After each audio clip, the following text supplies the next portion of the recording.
You're listening to Punisher Waterfowls, the Union 0430 podcast.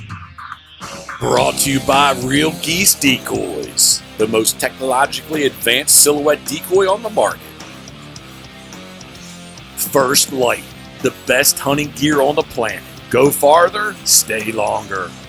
And Ducklander Calls, tradition, education, and quality. Built to hunt.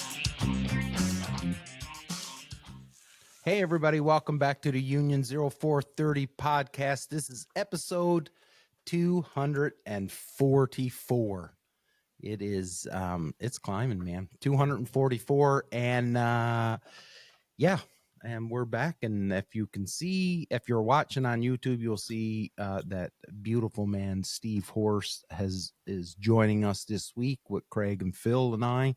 But before we get into that, we do have to thank our sponsors of First Light, Real Geese, Ducklander Calls, and of course, the voice of the Union 0430 podcast, Captain Jeff Coates from Pit Boss Waterfowl, who's in PEI right now.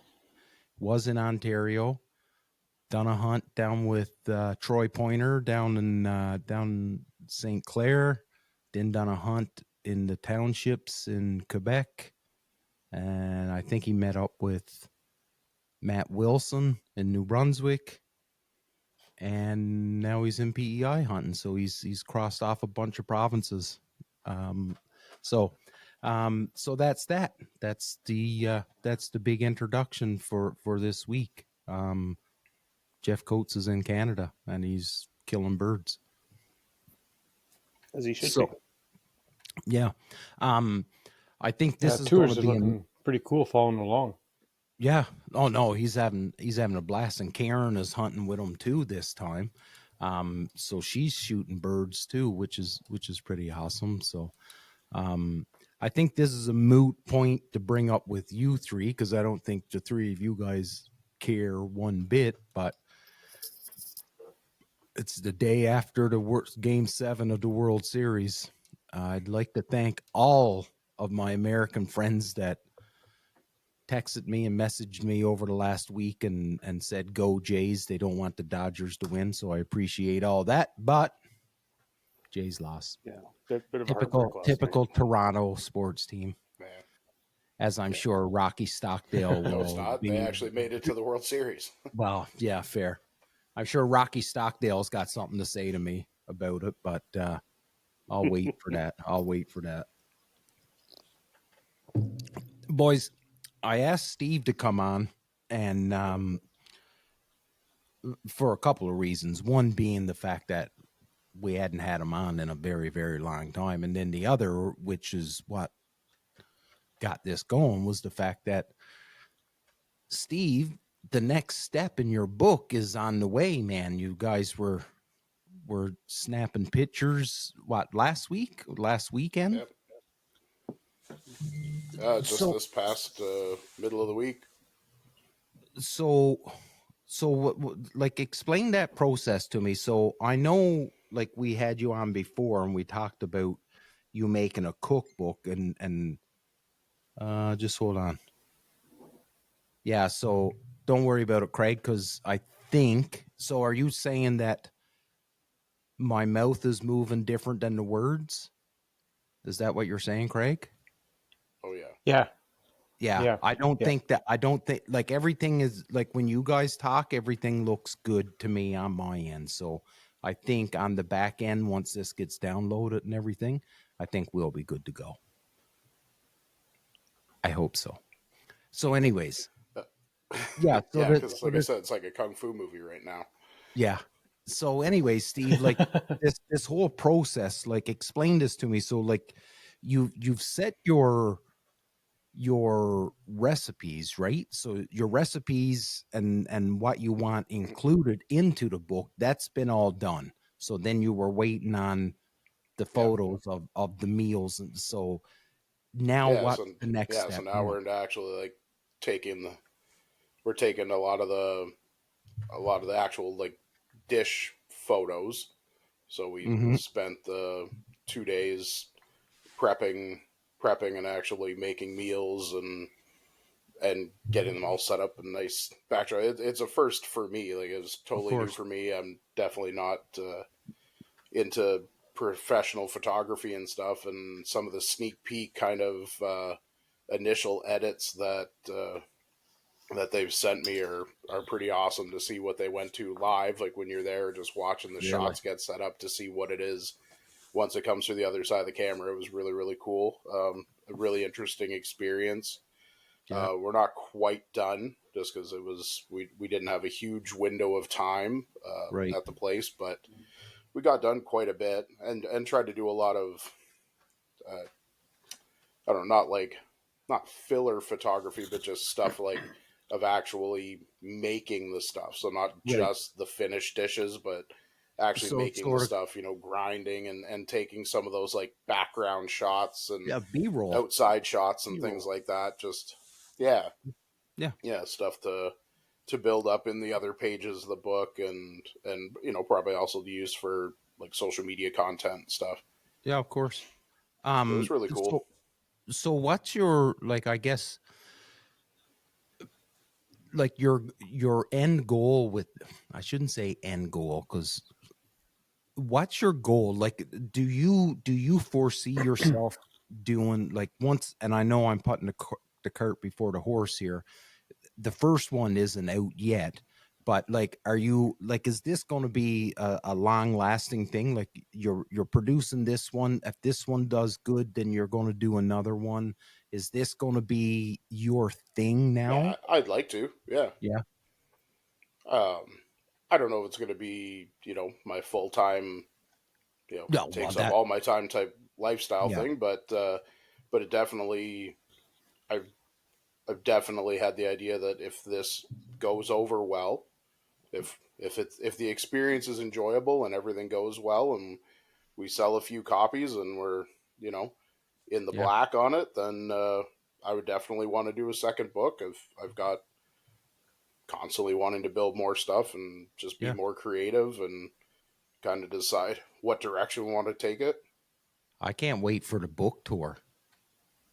Hey, when you're traveling around and you end up on Ellen or something like that. I don't know. I said Ellen. That's the only talk show I know. I don't see too many. I don't see too many hunters ending up on Ellen.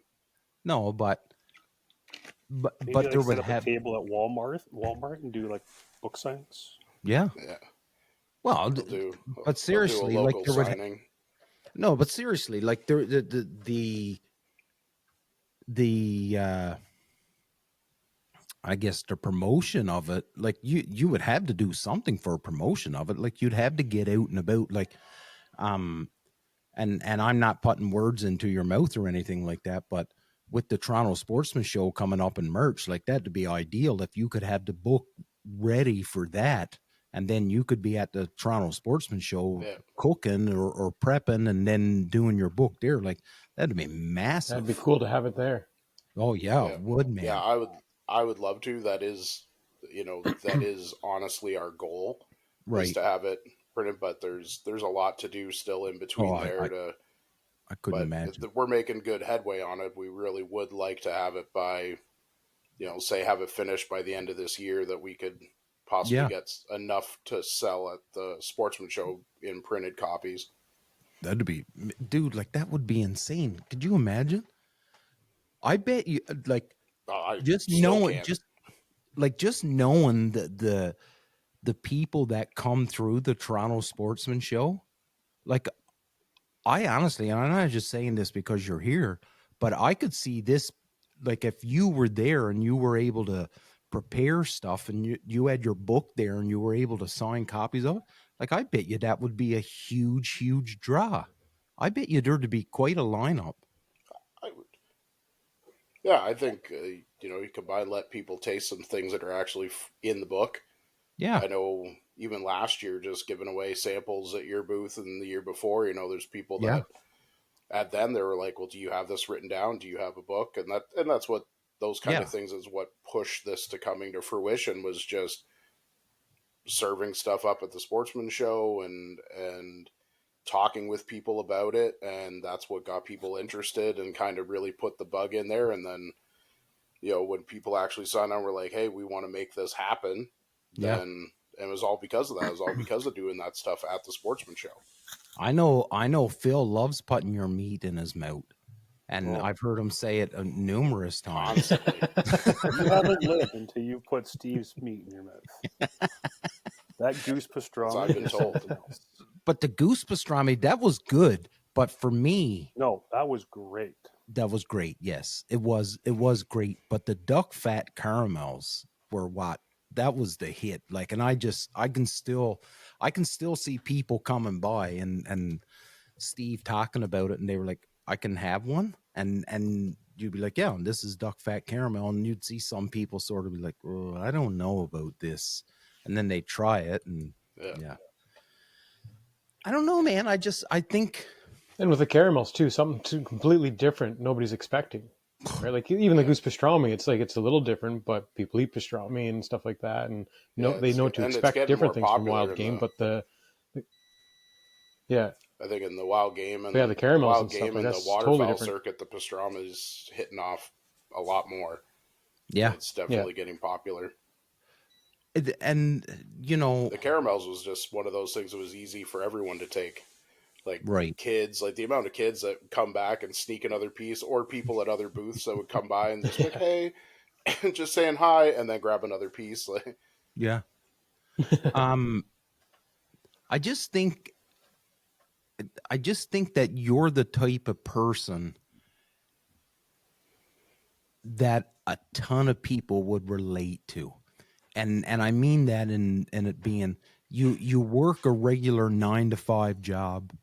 You've got 2 kids that keep you busy. You've got a wife that is fucking busy and she's on the go all the time. And then, all of this came from, I remember you telling me a long time ago that you wanted to expose your children to so many different tastes and flavors and cultures from around the world, and this was your way to do it because, well, you are a hunter, so you've always got meat in your freezer, but B, it's instead of going to the store and buying it, why not just use wild meat, which I have, and I like harvesting and the whole bit.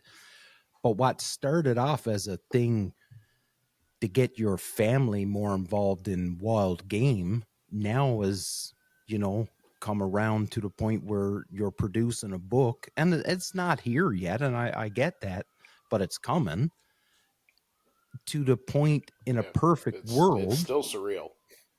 In a perfect world, you could be sitting in a booth at the Toronto Sportsman Show in 2026 selling your friggin' book. Like that, is that not an insane circle of events? It doesn't even register with me, to be honest. It like I said, it's surreal. It's still surreal to actually think about, to think that I'm going to see something in print with my name on it. Right. It was never intended. I've never intended on, hey, this is a career, or here's something I'm going to try. Like, this is literally just a passion kind of thing where, it was for my kids, for my family to explore new things, and then also teach them to appreciate what we were getting from hunting. Right. Appreciate what we couldn't get from we couldn't get from a grocery store, and to appreciate that we were going to do something with it that was good, not waste it, and really push that, like, we're getting this for a reason. We're going to put it on our plate. We're going to make the best thing we can out of it, to fully appreciate its sacrifice that it made for us, compared to styrofoam tray food that you don't really know what it's about. Right. And then, just to turn in the amount of people, the amount of support, that's really what it is. I mean, this is nothing I thought of doing. This is purely support, especially Lorianne, like, just has pushed me towards this and supported it and been the biggest cheerleader in the background of it. And then just people that hopped on board with the idea and all the support from all those people. And then the support of strangers that come along, and everyone that tries something and says, hey, you should make a cookbook. Oh, this is really good. Or, oh, I saw your pictures. You should make, when's a cookbook coming out? I saw your pictures. Yeah. And all that just adds to the like, oh, okay, maybe this is the right direction. Let's give this a try. Yeah. And see where it goes. It's cool. It's funny. I think the cool thing too, especially with you guys as a family, the Yeah, added aspect of like you guys are together all the time, and just like right from harvesting to the cooking, like you guys are all involved. The kids are involved. You guys are always together doing that. So it's that whole process, right? That extra time together and that appreciation with the kids and everything too. So it's cool to see like right from start to end. Yeah. I tell you what's funny is the fact I shouldn't say this because I don't know what you guys do. All I know is all I do with mine is I just fry my duck breast with the fat on them. I just cast iron pan fry them and eat them, medium rare. What do you like, Craig and Phil? Do you guys do anything with yours? Like anything special? Like, are you adventurous when it comes to your wild game? Everything gets jerkied. Everything gets jerkied. I try different flavors though. Nothing more adventurous than that. I try different flavors. Whatever flavors Cabela's got on sale that week, that's what I'm buying. 100%. 100%, he says. Yeah, What about you, dry Craig? meat and soy sauce? I have dry meat and soy sauce with chili powder. Well, and you know what? And that's funny. Oh, go for it, Craig. Like, what are you doing? If I tried something different, usually I'm messaging Steve anyways. I'm like, hey, I've got this. What should I try? Like, I don't get into a lot of different stuff. Like, I know Steve likes doing like Ethiopian foods and stuff like that. I never do anything like that. Right. But it's just kind of incorporated into every other day stuff too, right? So like this morning, I had eggs for breakfast and I had a bunch of just little pieces of duck. So I had scrambled eggs and duck for breakfast. But then tonight I had already bought some steaks, but I still had mallards from this weekend, and so they went on the smoker and just nice crispy skin and everything. Nice. But yeah, like nothing too adventurous. Like I said, it's more just kind of incorporating into everyday cooking. But isn't that sort of kind of how'd your goose legs turn out? What was that? What's that? How'd your goose legs turn out, Craig? Actually, it's funny. I wasn't sure if you were going to be on tonight. I was going to message you about it. So I had to do 2 batches. And actually I found another bag of goose legs in the freezer. So I'm going to have to do another one. So I did what you'd said. Like, so, for everybody, like I had a bunch of goose legs and I knew Steve always does like pulled goose. So I was asking him how to do it. So I've been keeping some legs and, started today. So I threw them in the Instant Pot. And so Steve, as I was making dinner tonight, the batches were ready, so I've got everything on the smoker and I'm starting to pull this stuff apart. The first batch, fucking awful.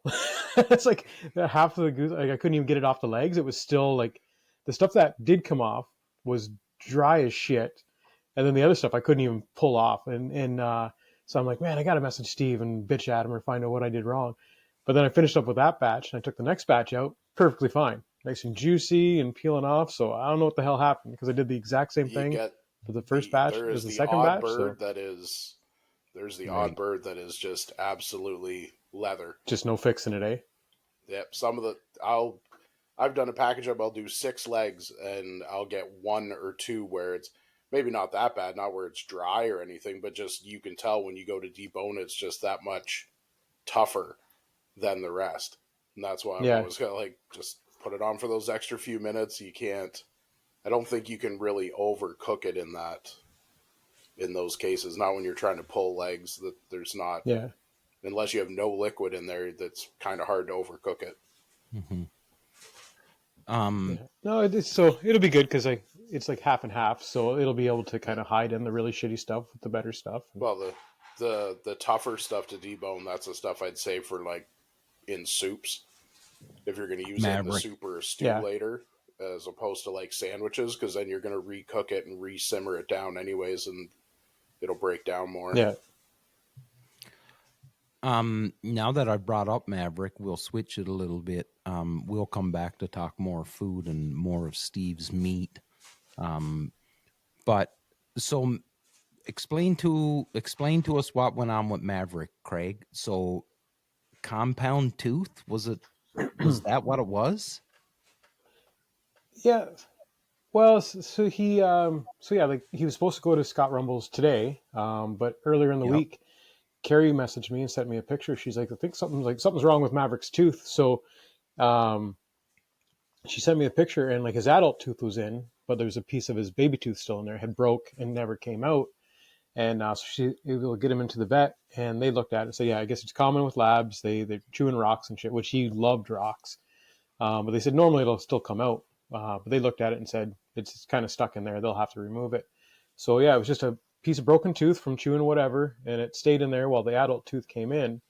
And so they had to put him under and remove it. And so when Carrie picked him up, they did say that, yeah, it's like it was a good call. It wasn't coming out on its own. It was wedged in there. So he's staying home for another week or two until I haven't heard from Scott what best weekend to get him down there. But so just keeping him home just to let his mouth heal up and that, not stressing him out while he's down there or causing an infection or anything. Because yeah, luckily we caught it, because otherwise it would have sucked for him to be down at Scott's and end up with an infection or something. Oh yeah. Well, and then that's when once an infection gets in, well, that's when the vet bills go through the roof too, right? You know, so yeah. Do you guys have pet insurance? Did you guys buy that? No. So the reason why I bring it up, I was going to, I haven't yet. But. So the reason why I bring it up is a fella that hunts with me every once in a while. He's ex-military too, and so they have Goldens, right? And they're their pets. Like they don't have children. They have 2 Goldens. These dogs are everything to them, right? And the one named Bo, he had cancer. So, and fucking pretty aggressive too. So got him to some hospital. I'm going to say down around Toronto, but I could be wrong on where the location was. Anyways, because of his pet insurance, what would have costed him $20,000 for these treatments for their dog only ended up costing him less than $2,000. And he said it's all because of the pet insurance. And I thought about buying pet insurance first when Lander was born as well, but I didn't know enough about it. And I'm like, well, it's insurance, so it's probably a scam. But then I've heard now a couple people say that, you know, it's actually worked out well for them. I guess, you know, it's like everything else. You pay for the insurance, and if you're lucky, you never ever have to use it. And then maybe some people say, well, it's a waste of money, right? Like Phil, you said you didn't, but No, I'm pretty sure Dana has pet insurance on. Actually, no, she doesn't. I thought she had it on Griffin. Right. But she does not. But yeah, it's just right. Roll the dice, right? Well, and I think that's what it is, right? Like you literally you're rolling the dice. So you could have a dog that has no problems whatsoever, and then there's no need for it. Or, you know, I know with Lander's first year, she was in back and forth to the vet like more times than she spent more time at the vet than anything. She was into something all the time, but you know, knock on wood, she's been good since. But I don't know. I don't know. My only hang up was, like you said, Damien, not knowing if it's worthwhile or not. Yeah. Well, and this I hadn't talked to enough people to find out whether you can make use of it.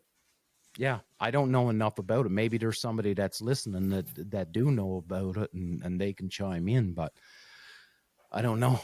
At least we know Craig's dog is a rock eater. He likes rocks. He likes rocks. Hey man, he's a lab. Like it's a lab. Like they're not rocket scientists.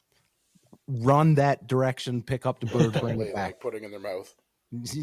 You know what I mean? Like anyways, boys, I got to tell you this though, because it popped up on my social media. on my Instagram page. So you remember, I think it was last week, I posted that picture about those guys that were about that poach and that bird dump out in Saskatchewan. Yeah.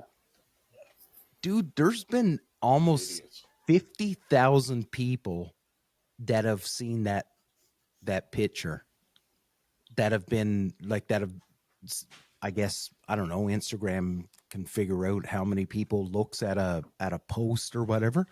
It's over 50,000 people has seen that post. So it makes you wonder. So 50,000 people, which is in the grand scheme of things with everybody in North America, is just a drop in the bucket, right? It's nothing. But if there's 50,000 people that have seen that, wouldn't you think that there'd be like a little bit more, like the attention being drawn to it a little more? Like, I haven't seen anything about this. Like, I haven't seen anybody else post anything about it. I'm not saying that I haven't seen anybody like reshare anything. No, like I've seen a couple. Well, I know a few people that have reshared. Well, I don't know them personally. I get that notification that someone shared it, but I don't know who they are. Yeah. But don't you think that? I've seen a couple of posts from, people putting up even the post that came from Saskatchewan, like the Sask tip. You did see it? Post. I've seen it a bit. Okay. See, I haven't even seen that. So, well, that's good. That's good that it's making its way. Like it should be. Because really, right now, I think, and this is just me, Damian Pittman, thinking here, but if the conservation officers want to show that they're indeed serious about something like this, then I think something has to be, like, there has to be a charge laid, or something has to happen so that they can show that they've done some work on this, right? For all we know, like, these guys could have already been arrested for it. Sorry, what was that, Phil? That's the other problem. You really don't hear about that stuff. Yeah, like, for all we know, these guys could be arrested already or charged. Like, that's a very good point, because we have no idea. This is just speculation, and we're looking for Instagram to tell us. What was that? It is an active investigation. It is an active investigation. There you go. Okay. Well, I am going to try and find out some more information about it. The Ontario hunting community being the size that it is, I imagine if someone does get picked up, if it is an Ontario person, it won't take long for that to get around the rumor mill. I would think so. Oh, yeah, for sure. I would think so, but fuck do I know? Well, anyways, that was that. I just thought it was crazy that 50,000 people, and I guess, there's some people that could be listening to this that got way bigger followings on social media than what I got, and we're like, 50,000, that's it. Like, that's big for my social. Like, this is big for Punisher. It's not like getting 1 million views in a month or something. Yeah, some of those guys. Well, remember back that guy that I had asked about coming on the show, and he was like, "Yeah, I'll come on your show, but I'm not going to promote it." And I'm like, "Well, that's kind of against why I want you to come on the show. I want you to promote it too." And he's like, "I get like 100,000 views on my videos a day," and I'm like, "Oh, Jesus!" I get like 1,000 in a week. This guy's getting 100,000 a day. I'm like, "Ooh, God!" How many of those are fake, though? Well, that could be too. Yeah. There seems to be. So I've been. Well, you guys know, but it's not that it's a huge secret. But anybody that's followed the show and have been a big, followed the show and have been around the show for a long time, you've heard me say that I've always had this rule where I would never take more than 3 sponsors, right? Hence the reason why it's just First Light, Real Geese, and Ducklander calls. Well, the cost of putting this podcast out is just, it increases every year, right? And it's not that it's a fucking crazy amount of money, but it's still enough money that I need more sponsors. So I've been pushing. So I built this, they call it a media kit, and I've been pushing it out to some brands that I know, like personally, people that I know, and I've been pushing it out to them. And man, I am learning a ton about these bots that Phil just brought up. There's a lot of people out there that are claiming to have. What's that sound? Can anybody hear that sound? Oh yeah, it sounds like someone's doing the dishes. What the hell is that? Oh, might have been me. I was playing with my microphone. Oh yeah, that was 100%. Stop it! I was like, what the hell is that? Nobody could see below the camera. This was with my oh God, what's Steve doing with his meat? That's hilarious. But like Phil was saying, with the bots, right? I've come to learn there's a lot of brands out there that got a lot of bots that are on their numbers of followers or whatever. And I've come to see that. And you know, the other thing that I've learned is that it's nice to be able to put out that you've got this many followers and all this stuff. But a lot of the big marketing people that I've kind of been talking to, they don't really pay much attention to that anymore, because I think it's so easy that you can just buy the followers, right? Oh, 100%. I can name someone right now if you want. Well, no, you don't need to. I know who you're going to say too. It's a constant conversation on our group chat. You can buy popularity, as evident on Instagram. Yes. You can create something that you're not. But so are we at the point, Craig and Steve, and Phil, all three of you chime in on this, but are we at that point now? Are we at the precipice? That's my word of the day. Can you spell that? PRE. No. No? Okay, whatever. You can spell this part. Mm-hmm. Sure can, like a champ.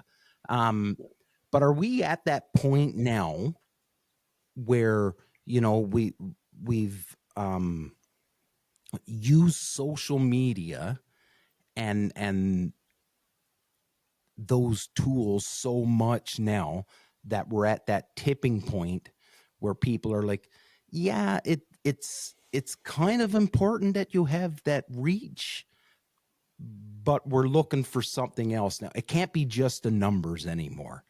There has to be some like engagement. Yeah, like some engagement or some actual something behind it, right? It can't just be a number. Yeah, I've got 30,000 followers. Yeah, that's fine, but you do nothing. Like, what do you do to entertain these 30,000? Because when you say the media guys don't look at that, what part is it they're not looking at? Like, are they not looking at your total followers, or did you mean like they don't care that half of them are bots or anything? So what is it they're not? So I think I think for the way I understand it, the people that are very, very experienced in marketing, so not a schmuck like Damian Pittman and some company hires Damian Pittman to be their marketing guy. I mean, someone that's educated, that's been in the world, this is their jam. I think those people can look at a brand right off the bat, and they could. So let's say a professional looked at Punisher Waterfowl and it had 100,000 followers. They would go, yeah, the chances of that brand having 100,000 followers is not great. So they already assume that the numbers aren't 100% true. And I think everybody has a little bit of, there's some bots in with everybody. Like I went through mine the other day and I think I found 20. that were bots in mine. And that was just a quick look. There could be more. I don't know. But I think they can look and they can say, well, you know what? Yeah, you've got followers. We don't know exactly how many of them are fake or however many of them are real, but they're looking for the content, like what Phil was saying, something that's going to keep people engaged, and the numbers just aren't enough to do it anymore. Does that make sense? Am I explaining that right? Yeah. No, I get what you mean now. Because, and I got to be careful because I explained the other day that I only go out for banger hunts, and that really went off the rails because that's not what I meant. But that went off the rails because everyone was like, you need to get out. Don't worry about limits. I'm like, I'm just talking about myself. Damien just having to drive for an hour to get to a field and set up 6 dozen decoys. I'm not doing that by myself. That's all I've meant to say. I'll go with my buddies and go with people all the time, but and I don't care about the bird numbers. I'm just saying for myself. Anyways, getting sidetracked here. I got to do a better job at explaining stuff because it goes off the rails when I share the videos on social media. Then that's just social media. It doesn't really matter how prepared you are and what you say. Somebody will take it out of context. Yeah. Well, this is true. I did see the game. It's well, it is. You know what? You're 100% right because I seen Jimmy Mueller put that video up of when he shot all those birds down in Argentina, and people were telling him he was making it up, and I'm just like, the video is right there. He's showing you what he's doing. How can you say that it's made up? But still, I guess that's the point. Is social media. Someone's gonna, yeah, that's fake. Yeah. That's just everybody's got to chime in to feel more legitimate and more important. Well, yeah, fair. Anyways, we don't need to turn this into a full episode of that stuff. I just wanted to bring that up. Just on the, I guess really what I was trying to do was bring up the fact that I'm shopping up or I'm offering up opportunities for sponsorship because. And it's not because I'm using this to drum up more business. It's if I get more sponsors, I want to be able to attack it early and say, hey, listen, I know I've said I was only ever going to take 3, but I'm taking more now. I don't, because, someone's going to be like, well, I guess he's not taking just 3 anymore. I guess that was a lie too. Along with the pile of money he makes at the Toronto Sportsman Show. Yeah, sell out. Yeah. So I can just hear it now. Spend your $60K better. That was the amount, wasn't it? Wasn't that the amount that they had said, Phil? That's what you told me. I remember you saying people had said. Yeah, $60K. Yeah. Can you imagine? I'd go fucking make a year's salary in 4 days. Sure. Yeah. I'd go buddy. I'd be down at the Toronto Sportsman Show right now. I'd be setting up right now if I could make $60,000 down there. But anyways, but it is shaping up to look like a good event this year, which is something to think about. But we'll see. I don't know when the show is. No, I don't. No. Actually, I do. I was going to look. It is the 19th till the 22nd of March. It's my weekend off. Oh, awesome. Snap. I haven't decided if I'm going to put a booth in yet. You guys are going. Well, obviously, Steve, you guys are going. You guys are already talking like Lori Ann will have her booth in. And then would you, so if the book and everything is good to go and the book is done and it's printed and the whole bit, would you just then set up with Lori Ann at that booth at the Canadian Sportswoman Society booth and then, sell the book from there, or would you get your own booth and the whole bit, or has that even been discussed yet? Yeah, it hasn't been set in stone, but I think maybe there would be books made available at the CSS booth, but I think I would possibly be off separate. Ooh. Just because I don't want to get in the way. Big time now gets his own booth. I hope it works Spreading out, his man. wings. I really do. I hope you got it and it's ready for merch. I really do, because I just think that with the people that come through that event, I could just see it being a very, very popular thing.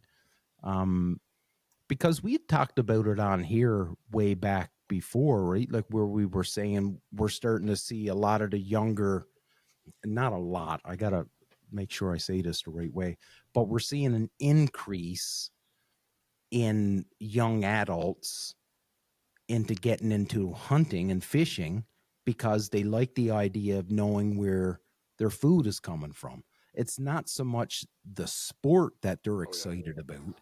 It's more about, I know where my food's coming from, and I'd much rather harvest my own food than be buying something that's pumped full of steroids or whatever, right? So Well, I look at I feel my like wife. COVID had a lot to do with that too. Yeah, could be. Yeah, Yeah. I could buy that. What were you saying, Phil? I look at my wife in her 40s, did her hunter safety course.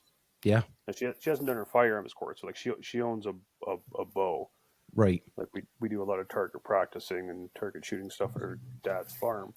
But early 40s, when did her hunter safety course, went out and shot her first turkey this fall with a compound. Yeah. Well, and I gotta say, when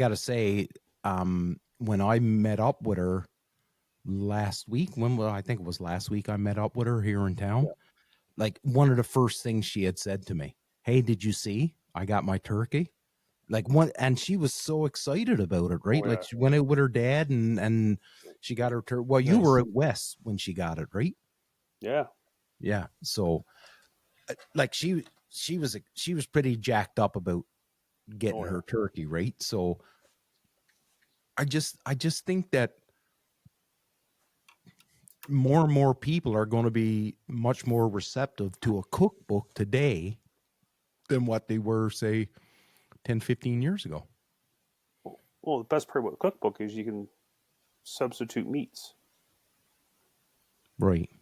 Yeah, like you say, like, you know, if you got like I have a section in there about that. Yeah. Yeah, like you can substitute wild turkey for like regular chicken, or you know, like or use rough grouse, like you know, there's right, you know, a bunch of different things. So like the versatility, kind of. There you go. You know, I can tell you, I ate wild pig. And I think any resources too, because so many more people are getting into it that weren't brought up into it by dad or their grandfather or whatever. Mm-hmm. So stuff like that, like they have to YouTube everything to find out anyways. And then especially if the book's going to have all that, like all that, those background photos and stuff, it's just going to be something visually appealing for people to look at. They need the resource already, so I think it'll be an easy sell. Well, and I hope so. Like I'm not looking to sell 1 million copies, but I definitely just want to see people enjoy it. But I just want to see it get into people's hands and they enjoy it and play with it. That's my other thing is take it, read it, do what you want with the recipes, modify them to your taste. Like everyone's taste different. Like enjoy cooking what you harvested. Yeah. More so than having to follow everything to the littlest letter and try to be perfect with it. Like just enjoy the process and enjoy what you have at the end. Like I would like to try venison pastrami. Have you done that, Steve, yet? Or I haven't pastramied it yet. I've brined for like ham once. Same as bear. Like bear ham is really good. Yeah, I would do bear ham's almost a little better than venison just because it does have a little bit more fat into it, so it just stays a little more moist. But that's all good because it's red meat. Yeah, right. It's what you got to think about. It's not necessarily the animal. Just like think of it. It's white meat. It's red meat. It's you handle. So if it's good in beef, it's probably going to be good in venison. Right. Or moose. Yeah. Yeah. Moose is even better. Yeah. Oh yeah. Moose is even better. So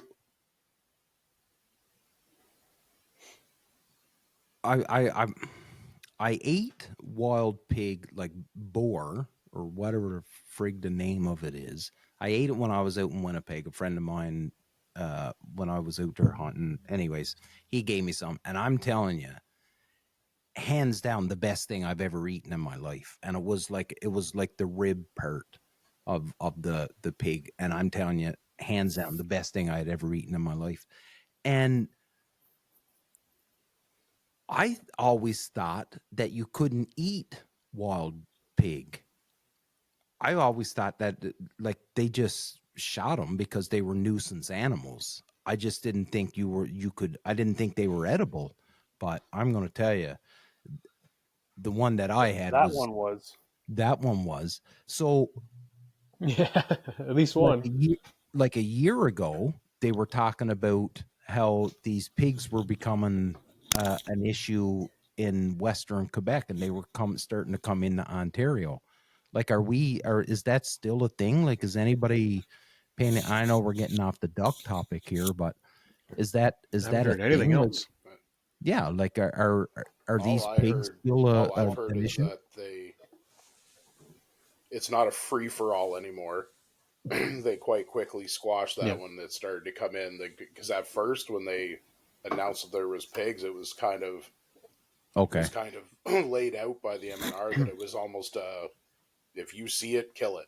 You know, right. We do not want these to spread. And then that's right. More research come out about how hunting actually makes them spread more. So now you're supposed to report it. And I've seen the odd article about pigs being spotted and they go and set up some traps and stuff. But I think because you're not supposed to shoot them, a lot of people, it's just not really known how much they're around. Because that's the same with coyote. I know the OFH was big for pushing to not hunt it. Go for it, Craig. Sorry, buddy, I cut you off there. Yeah, it's just I know the OFH kind of took some heat because they were the ones really pushing to not have an open season on them or allow any hunting. Because like Steve said, there was more and more research coming out that it's unless you basically wipe them all out or whatever their groups are called. Like if you don't take out the whole group, you're just causing them to disperse, and they're with them being so prolific, you're just making it worse. And like look at the states that have had them forever. They've hunted them hard, and it's not getting any better.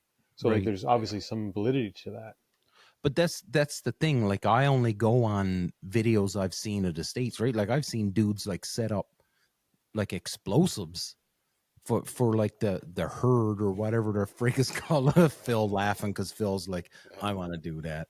I want to get in the helicopter. Those videos are awesome. I would do. If I won the lottery, one of the very first things I would do would go get strapped into a helicopter and shoot hogs. 100%. Like that just looks like a good time. It honestly do.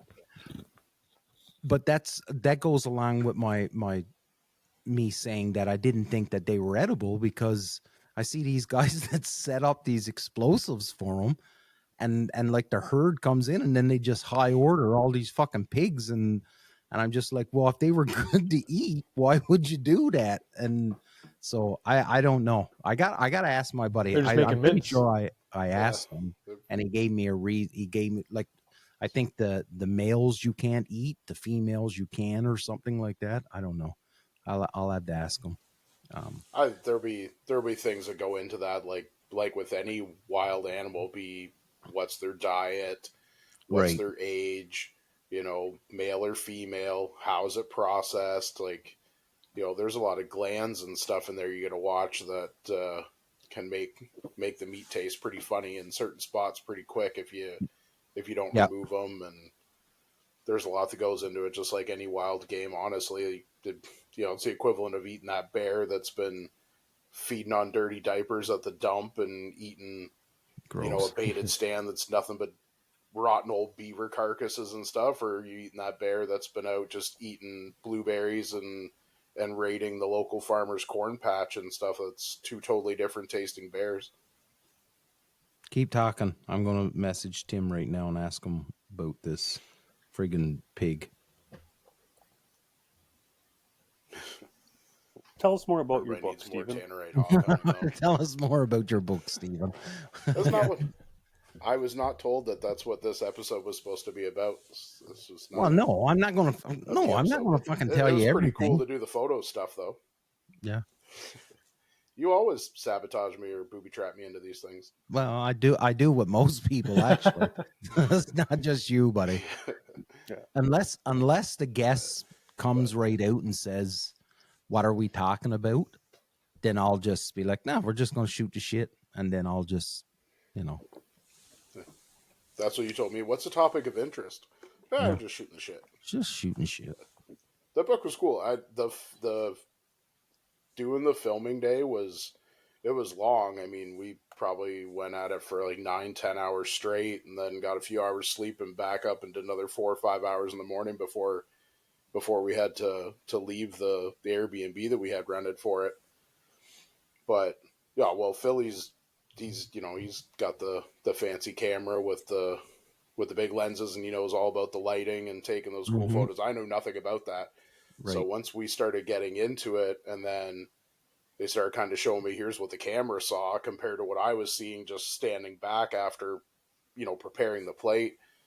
It was just pretty cool just what the light does and what they can do with keeping stuff in focus and having 2 different camera setups going at it and all the different angles. And it was Cool. it was a pretty neat experience just to see. Like, I remember after the first few hours we stopped to eat just because I had made like a bunch of wild turkey burgers. So we kept out the couple that we wanted to take the photo of, and then the rest of them we plated up and had for supper. And I think at that point they were like offloading cards onto the laptop, and there was something like 3,000 photos already taken, and we had only been going at it for a few hours. It was crazy listening to those cameras go off like a machine gun. Yeah. Almost gives me a new appreciation for I hate the term, but like the influencers, like the people who are putting out that content, that kind of level of content, and making and editing videos and stuff every single day. It's like, at first you're just like, oh, they're taking videos, how much work is it? But to look at all that, it's like setting up the lighting and setting up your background and angles and all those shots, you're like, geez, that is a lot of work to put that stuff out. Lightroom can make anyone look good. Yeah. But me included. But that's was there any cool tricks? Because I remember when I was a kid, they always talked about like turkey and stuff like that. Like they take a hair dryer to it to get it to get the steam going and stuff like that. And was there any like cool tricks that they were playing with to kind of dress things up? And did you have any guidance how to like for the plating and presentation and stuff? No. Well, we kind of went at it and thought, just combined what I thought looked good food wise, and then we just had a lot of stuff just around the table just to kind of add to the aesthetic of the outdoors and all that, like just trying to make it a little bit more, I don't know, not woodsy, but just antlers and feathers and stuff that just keep it along that wild game path and theme, just to kind of jazz up around the dish, theme it up kind of thing. Yeah. So it wasn't anything crazy, but yeah, like the lighting, just soft lighting and getting that angle of the light of how you want it to really focus in. That was pretty neat. As far as the dishes, I mean, because some of it was fresh, so it was pretty easy. A lot of it was actually to let it cool down. Like, you're plating and taking a lot of pictures of it after it was kind of cold because you didn't want the steam and stuff coming up, messing up the photo. So that was one thing. Putting some of the stuff once it got cold, but then like oiling it. So like just brushing a little olive oil or something on the meat just to add that sheen so that it looks like it's hot and juicy and stuff. But no, we weren't playing around with any real crazy movie magic like hairspray on the buns or mashed potatoes instead of ice cream and all those other things that I've seen before for like TV commercial foods that are pretty well all plastic in the photos. Glue for milk. Yeah. Yeah. You know what? You're going to hear it here first. But can you imagine though, like, and this is the things, these are the things that I think about. So this is your stepping stone, Steve. So like the book, right? So, and I have no doubt in my mind that it's going to be successful, and I think it's going to do better than what you think it's going to do. I think it's going to be received so much more better than what you think it's going to be received. And I think this is the stepping stone, and I'm going to put this bug in your ear, and I know this got to get you way out of your comfort zone. But once the book is on the go, then comes the YouTube channel. And can you imagine I wouldn't do it. Like, I wouldn't do it because I'm not a foodie. I'm not a person that does this cooking and fancy stuff. But there's a ton of people out there that are.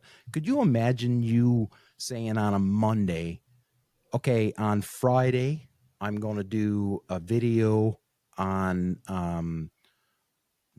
mallard and whatever, and you give people a week to get their supplies that they need, and then they cook with you while you're doing it on YouTube. I just think that's just insane, and I think that you could do it. It'd be like the Meat Church channel. Yeah, like some of those like a live masterclass type thing. Yeah, like, and I just think people would be into it because there's a ton of people out there that are just like you that aren't professionally trained, but they love to cook and love to eat and have the right palate to understand the flavors and what works together and stuff, and or they're curious to learn about it. I just think it's awesome. I honestly think that this is just the beginning for you. I really do. And he's I think the cool thing too, it's like the book and everything. No, I wasn't. It's just it can help people be more successful. Yeah. Can you imagine though? Like, honestly, go for it, Steve. It's a hard one for me. Like, I'm not a big attention seeker. Look what I can do kind of person. Like a hey, all the attention over here kind of thing. So the thoughts of me putting myself out there like that is still, like, I know that with the book alone, it's going to be a lot of, you have to, like, just if you want it to be successful and stuff, it's a part, especially nowadays with social media. I'm going to have to do more social media, and I'm not a big social media person.